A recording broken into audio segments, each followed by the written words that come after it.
Hey, good amount of good last Corla. Thank you to Sinn Féin for bringing forward this incredibly important motion today. Last Corla in Dublin, everybody has a story about the bombings that took place 50 years ago this week in 1974, but absolutely nobody feels you have a full understanding of the truth of what happened that day, though everybody suspects what they believe to happen that day, which we'll go into further. I've talked to a number of different people who shared their stories about that day in 1974, but earlier on today, actually on my way back in here, I had a conversation with my father. I just wanted to get the context. I'm going to place myself into the environment of what happened that day.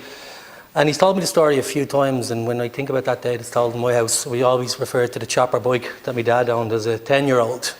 And he remembers being in Hill Street Flat Complex, kind of cycling around on the chopper bike, and Miss O'Reilly looking over the balcony to him and asking him could he go find her son, who she said was down in the barber shop, and as it was approaching dinner, she wanted him to get him and bring him back home.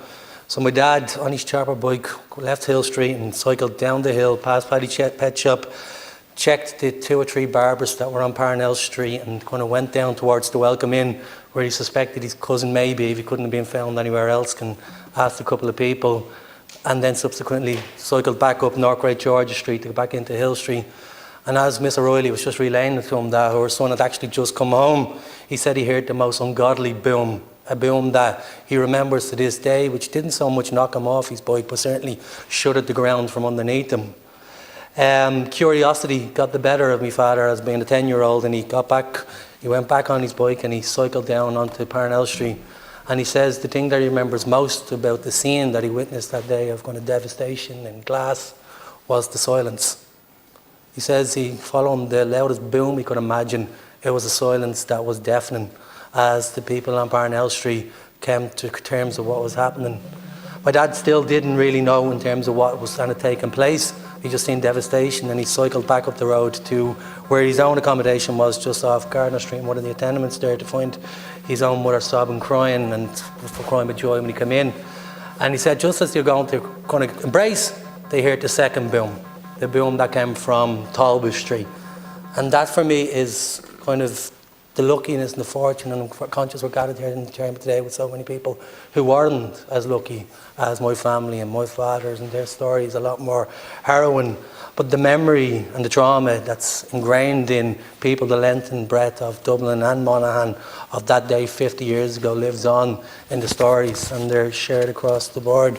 My father actually also told me that a couple of years ago in the Wharfing Clinic, when he was there, he bumped into Derek Bourne, who sadly passed away not too long ago, a friend of his. And when they asked each other while they were there, Derek relayed the fact that he still had shrapnel throughout his entire body because of what took place 48 years before that.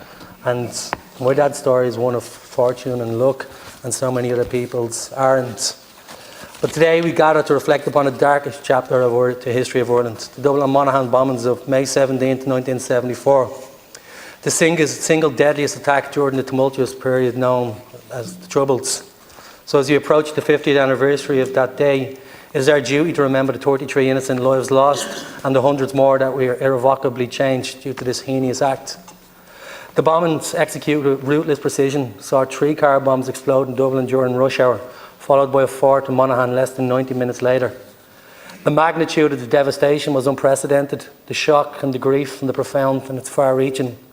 Families were torn apart. The sense of security within these bustling communities was shattered in an instant.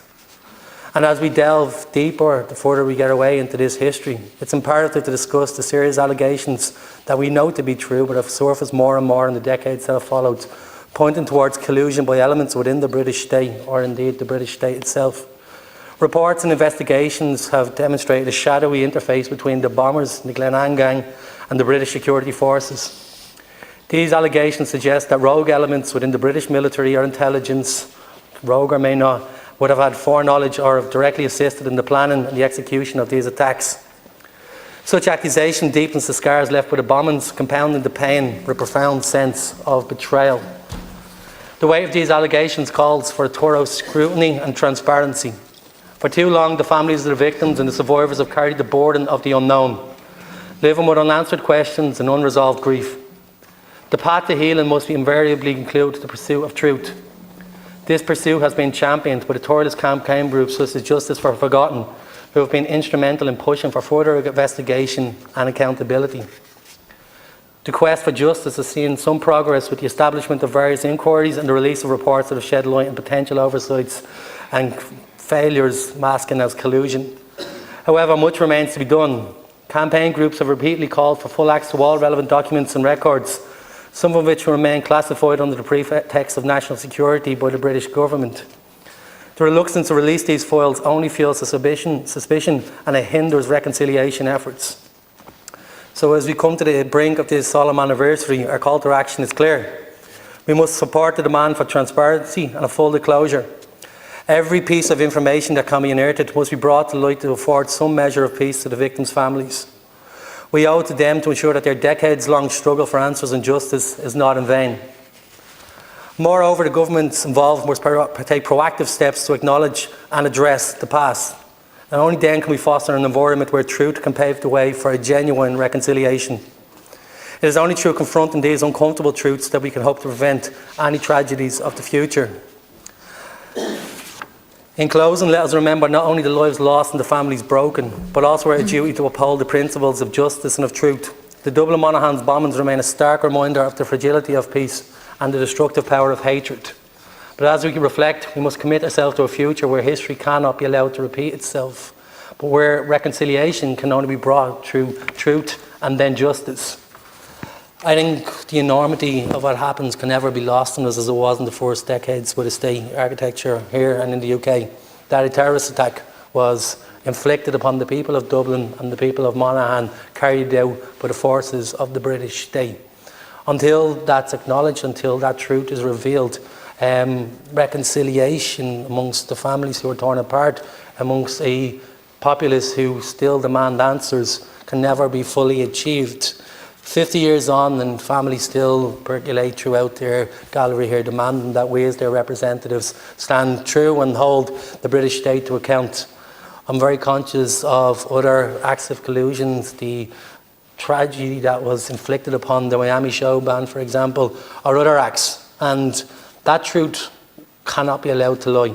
I think it's incumbent upon many of us in the chamber here, across the chamber, and nobody has any monopoly on that role, to seek and demand answers and accountability for those who were complicit in that most heinous of crime, of terror, state-aided terror that was inflicted upon the people of Dublin, the people of Monaghan, throughout the communities in the north. Good America.